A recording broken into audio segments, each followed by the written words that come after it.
हलछठ व्रत की कथा।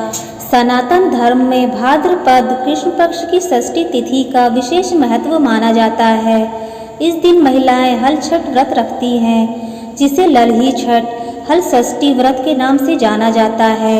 इस दिन बलराम जयंती भी मनाई जाती है। हल छठ का पर्व जन्माष्टमी के 2 दिन पहले मनाया जाता है। इसे ललही छठ, बलदेव छठ, रंधन छठ, चंदन छठ, हर छठ, तीन छठी, तिन्नी छठ आदि नामों से जाना जाता है।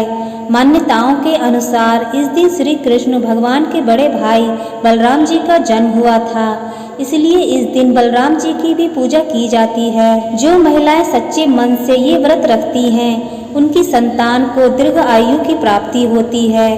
हल छठ व्रत में सुबह जल्दी उठकर स्नान करने के बाद व्रत का संकल्प लें। आमतौर पर यह व्रत पुत्रवती स्त्रियां रखती हैं। इस दिन माताएं अपने पुत्रों की रक्षा और अच्छे स्वास्थ्य की कामना के लिए व्रत रखती हैं। इस व्रत में बलराम जी के साथ साथ हल की भी पूजा की जाती है।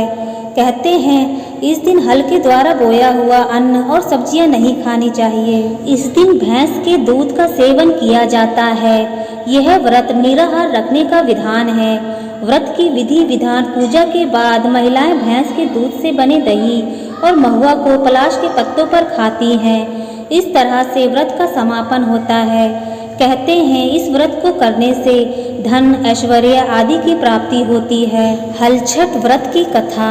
प्राचीन काल में एक ग्वालिन थी। उसका प्रसव काल अत्यंत निकट था। एक ओर वह प्रसव से व्याकुल थी, तो दूसरी ओर उसका मन गाय का दूध बेचने में लगा हुआ था। उसने सोचा कि यदि प्रसव हो गया तो गाय का दूध यूं ही पड़ा रह जाएगा।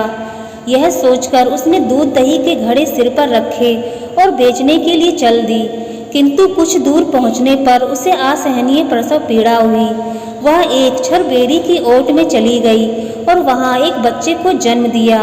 वह बच्चे को वहीं छोड़कर पास के गांव में दूध दही बेचने चली गई। संयोग से उस दिन हल षष्ठी थी। गाय भैंस के मिश्रित दूध को केवल भैंस का दूध बताकर उसने सीधे साधे गांव वालों में बेच दिया। उधर जिस छरबेरी के नीचे उसने बच्चे को छोड़ा था, उसके समीप ही खेत में एक किसान हल जोत रहा था। अचानक उसके बैल भड़क उठे और हल का फल शरीर में घुसने से वह बालक मर गया। इस घटना से किसान बहुत दुखी हुआ, फिर भी उसने हिम्मत और धैर्य से काम लिया। उसने छरबेरी के कांटों से ही बच्चे के चीरे हुए पेट में टांके लगाए और उसे वहीं छोड़कर चला गया। कुछ देर बाद ग्वालिन दूध बेचकर वहां आ पहुंची। बच्चे की ऐसी दशा देखकर उसे समझते देर नहीं लगी कि यह सब उसके पाप की सजा है। वह सोचने लगी कि यदि मैंने झूठ बोलकर गाय का दूध ना बेचा होता और गांव की स्त्रियों का धर्म भ्रष्ट ना किया होता, तो मेरे बच्चे की ये दशा ना होती। अतः मुझे लौटकर सब बातें गांव वालों को बताकर प्रायश्चित करना चाहिए। ऐसा निश्चय कर वह उस गांव में पहुंची जहां उसने दूध दही बेचा था। वह गली गली घूमकर अपनी करतूत और उसके फल स्वरूप मिले दंड का बखान करने लगी। तब स्त्रियों को उस पर दया आ गई और उन्होंने उसे क्षमा कर दिया और आशीर्वाद दिया। बहुत सी स्त्रियों द्वारा आशीर्वाद लेकर जब वह पुनः छरबेरी के नीचे पहुंची, तो यह देखकर आश्चर्यचकित रह गई कि वहां उसका पुत्र जीवित अवस्था में पड़ा हुआ है। तभी उसने स्वार्थ के लिए झूठ बोलने को ब्रह्म हत्या के समान समझा और कभी झूठ ना बोलने का प्रण कर लिया।